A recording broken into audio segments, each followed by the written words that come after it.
Okay, so we'll go again.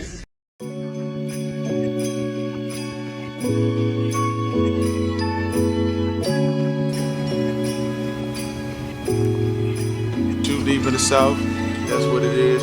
I'm gonna go, should I let the cat out the bag right quick on the niggas, man? I got my nigga quit in the building, man, cause, you know what I'm saying, Memphis 10 in the building. Should I go let the cat out the bag right quick on these niggas, man? The Crew.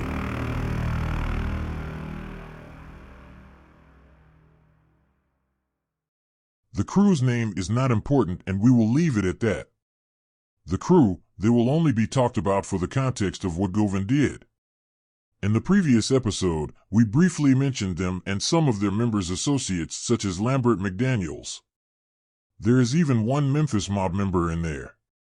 They engaged in all kinds of legal and illegal activities and were very powerful and wealthy. Well, except Govan, he was only powerful. We also told you how Govan connected the Crew, CMF, and Trullamafia into one functioning unit. Since he wants to be famous and tell his life story, let me introduce you to the financier of his crew and a good friend of his. Let's call him Mr. Cold, because of his nickname, Govan Knows. Now, I will not put him out to be public like I did Lambert with pictures and all that. Only because I heard good things about him and I don't believe he is involved in Dolph's death. He was locked up all those years too leading up to 2021.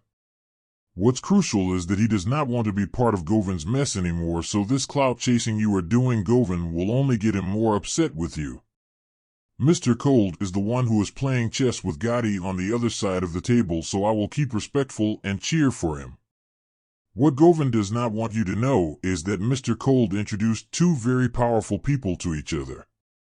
One of the top crew members, Craig Petty's, and his plug, La Barbie, which is actually Mr. Cold's plug.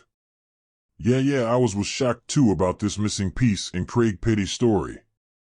He was most definitely in the same crew with Govan. As you can see, Jade Perry says to Govan how nobody will say how Craig Petty's, Govan's top crew member, pulled up in the Bentley and bought every level bar out and Birdman asked about him. The federal indictment also mentions this Bentley and its price. Now you know where he learned about the car burning and how to prepare it. If you haven't, go check out recent videos showing what we already exposed. Back in the day, Mr. Cold paid almost $1 million to somebody who was supposed to start the construction of a gas station. I will not get into the details, but the guy ran off with the money and Govan got his start in the crew, making sure dude pays up.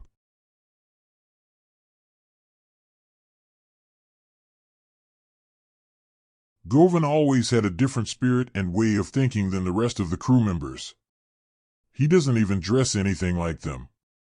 He looks like he gets dressed up at the outlets and Zebo sends him his shoes. He has been trapping for 150 years with crazy-ass ties and he is still not a millionaire. Not only that, he doesn't even have his own money. He is almost 50 to 60-year-old with so many kids, going to have a lot of grandchildren.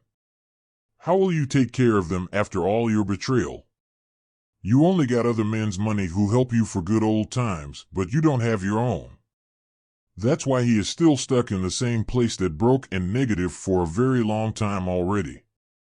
You have been given so much cash by Mr. Cold and you blew it all, and on top of it, you brought more problems back with you after you even crossed them for Bigjook and Big Head Ho Gotti's fake dreams in the whole process.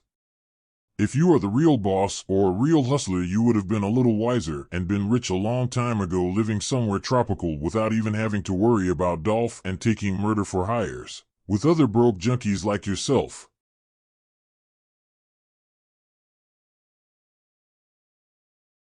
Anyway, after Govan proved himself with the first mission, years passed with his contributions while simultaneously he watched young Trullamafia members grow up right in front of his eyes. Trulla was in full swing already by 2016 to 2017, led by J Money, and that's when Govan brought them to the table with big bosses, meaning his crew, and connected the two sides. They were not even messing with Juke at that time until Govan next connected CMF to Trullamafia to form a criminal ecosystem. That is why Bigjook even knew Teezy and Straight Cop, because of their mentor, Govan. In the same way, they all even know Uncle Lambert, who is, let's call it, an acquaintance of certain crew members and owned Martini Room with Ronnie Woods, who Govan knows personally. After all this, Govan was running around the city behaving immortal and untouchable for years, saying that now they controlled the city. One of the people who did not understand that and learned his lesson the hard way was the guy who got into it with Mr. Cold at the Club Love in Memphis, where you can find all Govan friends. Once Govan realized what was going on, he swung at the guy. Then him, Teezy, and the rest of Trullamafia members mopped the floor with him and got kicked out.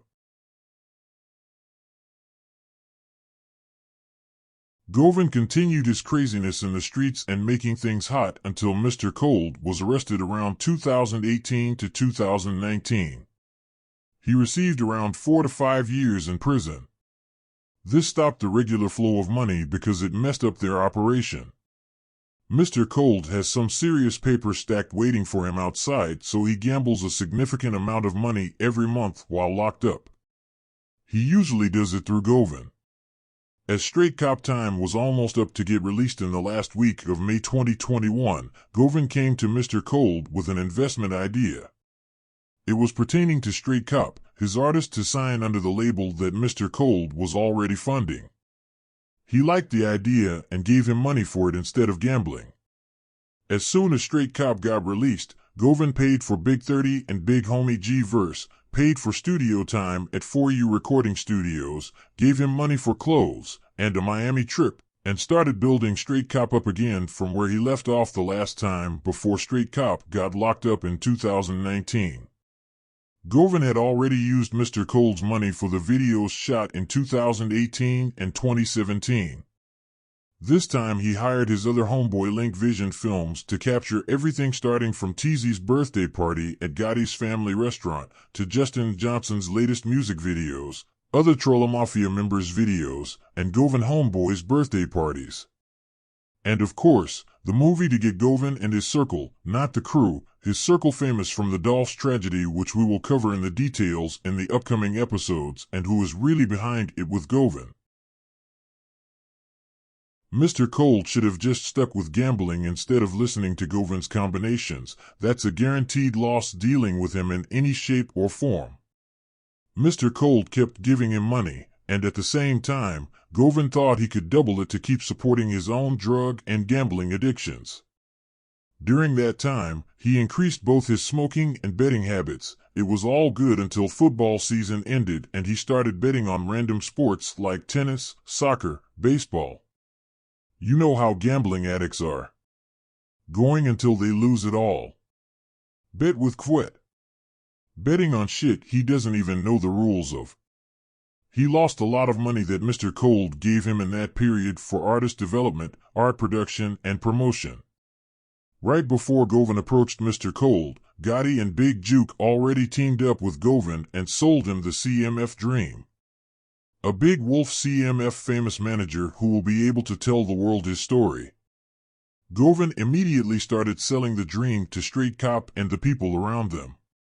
Gotti and Juke convinced Govan to recruit the entire Trullamafia to get rid of Dolph for them. You know how Gotti is, he comes in every situation, stirs everything up for his benefit and control. A lot of ego fits inside a big head. Anyway, dreaming of performing on a big stage and a heavy M-for-hire paycheck, Straight Cop already knew he did not want to sign under Mr. Cold's contract. He always secretly wanted to be Gotti's little doggy, and Govan was his only chance to get signed. Govan, being the seasoned hustler he was, managed to sell Straight Cop to both sides, trying to milk both Mr. Cold and Gotti for as much money as he could to make it seem like only one side paid while he got double the money. Mr. Cold would probably even get into the business with them regarding the artist, but the greed and scams already got the best out of all of them involved. They all crossed each other out before even starting. At this point, not only Mr. Cold is now tens of thousands in the hole, but he also found out about the CMF deal and how Straight Cop and Govan already decided to eventually go with CMF behind the crew's back.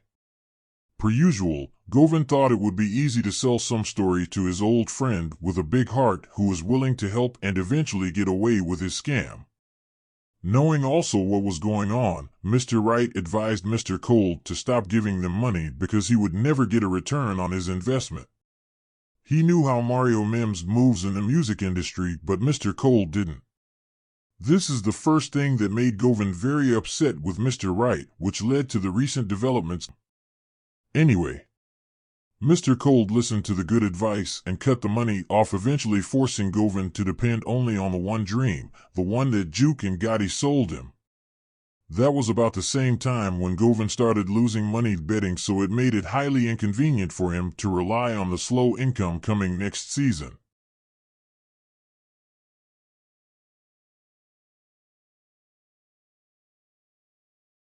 Everybody knows that Juke doesn't make any decisions when it comes to signing artists. That would be Gotti. It is his label and nothing goes without his blessing. Nobody at that time, even Mr. Cold, understood Gotti's divide and conquer strategy in the music industry. It is always happening to someone else, so nobody ever took it seriously until they got a fat end of the situation dealing with Mario Mims and his agendas. He did not even give anything to Juke for bringing Boogie to him right before Straight Cop. And when he signed Lil Migo, Jamichael had to run around town for 2 years getting the DJs to play his music. Jamichael didn't even get paid by Ho Gotti for bringing Lil Migo to him for signing. Only work for hire contracts. That's why backup dancer Vado had to work in the warehouse while jumping around up and down the stage like a fool and keeping Gotti safe. That's why Gotti, Juke, and Govan got along so well, straight users and collective obsession with Dolph. Every time something happens between CMF and PRE, here goes Govan ringing everybody's phone asking why Dolph keeps bringing up Gotti's name in the songs. He was completely obsessed with Dolph and the beef. He was always pointing out the opportunities to get Dolph because, according to Govan, Dolph has no shooters, then gets to bothering other people to name them. He couldn't stop running Dolph's name like the biggest fan and biggest hater ever since Dolph put his lookalike also in the diss song, which made Gotti put the hit on Dolph's the first time. Remember how he said, "I never had any other beef besides T.I." That's bullshit. The whole interview he lied on all Dolph's questions. Don't worry, we will get to all that.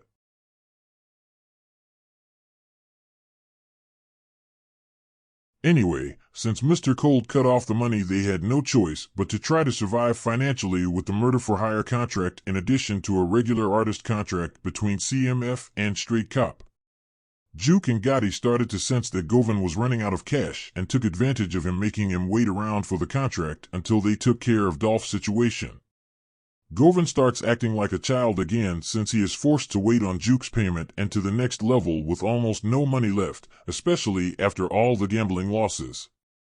All Govan had to do was wait another year for Mr. Cold to get out and make shit right between them. However, there was still more than a whole year away, and Govan was not going to wait that long and lose the artist's momentum that everything was invested in.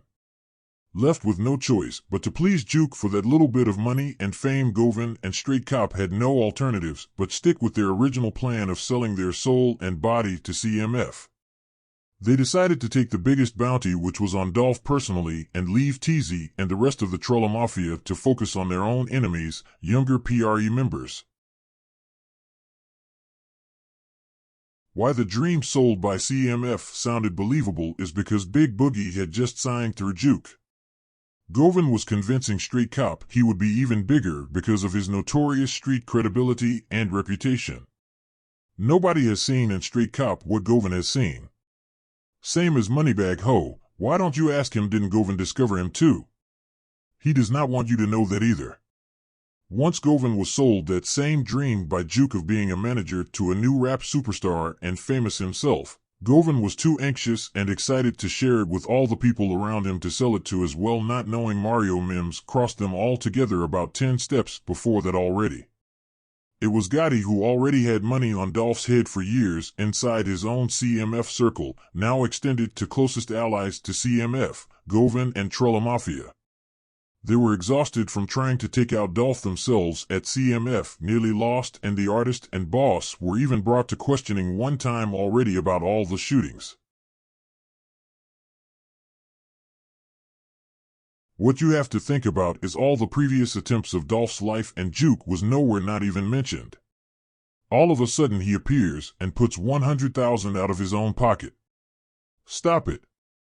They just used dead loosely how it fits their case. He could not use his money because it was already tied with Gotti in illegal investments such as soccer club in Washington, D.C. That was Lambert's drug money to insulate both of them and make it harder to track the money being passed around the Mims family, including Robin Mims. At first, who took the contract was always CMF employees like Kian, De Niro, Dead Rick Bolton, Youngster, Vado, etc. Gotti put that money out, but only to his trusted circle. Now they were forced to go outside their circle. The first choice was obviously Govan, since the word spread amongst CMF artists and Juke about the Straight Cop's release date and previously known Trullamafia's hate for Dolph and his artists. They could have turned this situation to their benefit easily. Dolph always had the same conflict with Govan as he did with Juke after the period they were both getting weed from Dolph, as shown in the song.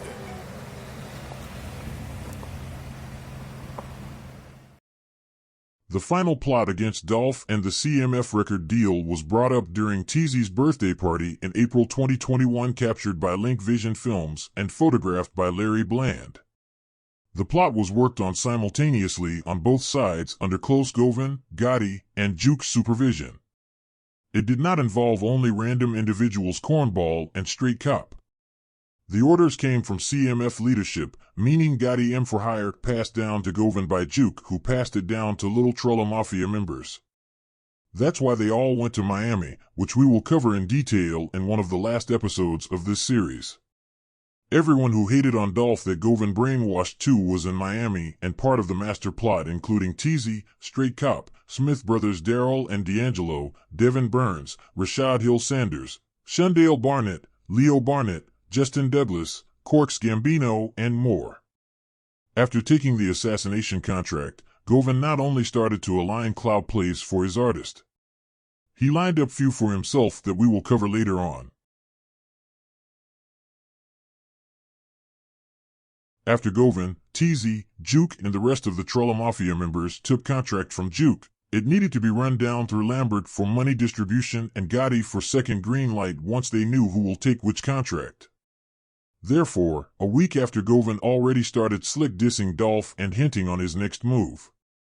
After everything was confirmed on CMF's side during Ho Gotti's birthday party, where you can find all Dolph's haters, Juke gave final green light Govan and a small deposit which he bragged about on social media. He is also trying to hint something else that I believe now I understand. What he really mean by that? Govan was the first one talking about hits alone and how much each artist has on his head. That was first week of June. He was well informed, being one of the main masterminds next to Pig, Juke, and Gotti. Also right after getting a green light from Gotti week after his birthday party in Los Angeles, where Gotti, Lambert, and Juke finalized their side of the plot. Govan passed down this message not only to Straight Cop but to the entire Trullamafia and other affiliates. For Justin specifically were arranged exchanges of rap success and fame, out of which Govan would get a significant percentage anyway, being the artist's manager and arranging his dream record deal. In summary, Govan did the wrong thing with his power. He even had access to even bigger power and fucked everything up for everybody in the crew, dragging them into his chaos. It was the crew who was the one running the city over the years. It was them, it was never CMF. Govan made a mistake allowing money and status to sway him away from his street family that ultimately had to come back and save him, make his bond, and sign for it. He crossed these type of people that he ran in the streets with for 20 years just to keep Big Sister and Big Head happy. He put a spotlight on them and removed anonymity. He screwed them over on top of being ungrateful for the investment he received on his own idea. Mr. Cold was not harassing Govan about Straight Cop, that was Govan harassing him under the excuse he already discovered Moneybag and not to let the opportunity go away. On the life-taking side of the game, even though Govan was the worst planner in the crew, he took these skills he learned from the crew and used them for someone else's agenda. And to make it worse, it was a really bad personal agenda in Gotti's beef that Crew was not interested in at all or had any parts in. This pissed off the whole crew permanently at Govan. Well, except Little Snake Evlon, he knew exactly what Govan did and played a role for him. Well, the rest of the crew, they have been already distancing themselves gradually from the black sheep. This time, he crossed the line of respect and had no choice but to start cleaning up his own mess to save his own life. A lot of these big people are still upset about Govan setting everything up for Juke and Gotti to triple-cross everybody, including Mr. Cold, Govan, Straight Cop, and Cornball. That's why Big Sister is not here anymore.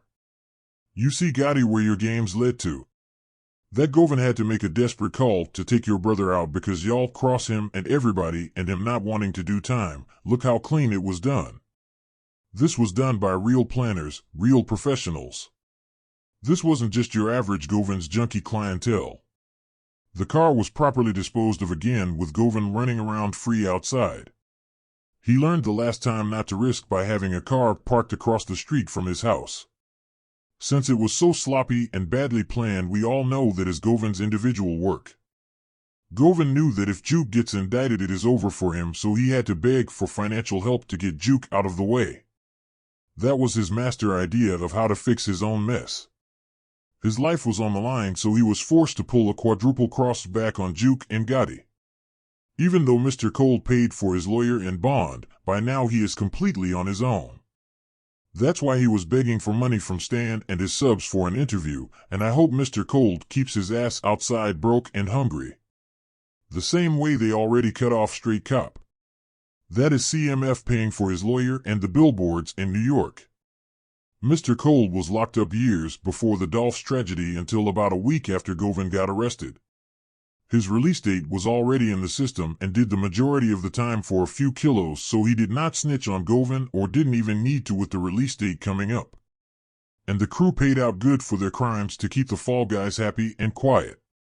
This is most definitely not their work, but it is the work of their black sheep, Govan.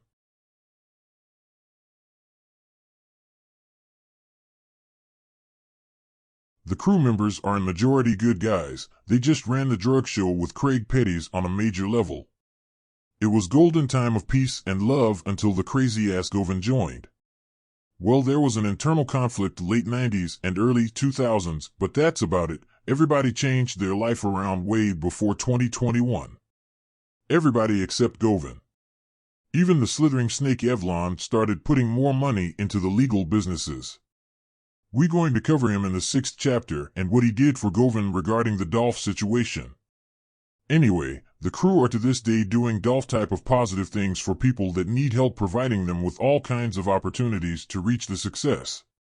Mr. Cold is these days trading stocks and only participating in legitimate ways of getting money.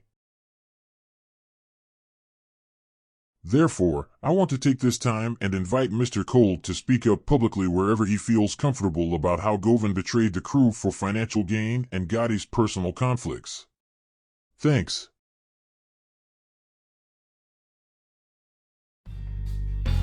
The plot is much bigger and more events took place in this period. We will cover the rest of the moving parts in the upcoming 8 episodes of this series. In the 2nd chapter, we will cover Gotti and the industry part along with the clowns from the radio station that have part in this. In the 3rd chapter, we will proceed to PRE versus Trulla beef, and in the 4th, more details about the music deal. In the 5th chapter, we will cover Govan's secret second motive of becoming famous and selling his clown movie, and a book that Govan has been making behind everybody's back. In the 6th chapter, we will introduce you to everybody in Govan's circle of friends and who is cheering him on. In the 7th chapter, we will cover missing pieces of the Miami trip 2021. All before the final 8th chapter, where I directly address Govan and his attempts to set me up at that junky little pressure world. The next videos will be more visual and have a lot more proof. This video was more of storytelling, only to set the context what was happening on the other side of the Straight Cop's music contracts and how Govan crossed his street family for a minute of King Rat fame and a piece of Gotti's heart. Wait until you see what's coming next. You did? Yeah.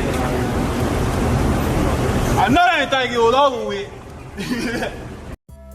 Please sign Mia's petition to help his family get the full justice and reach the next goal of 10,000 signatures. Share this on your social media too.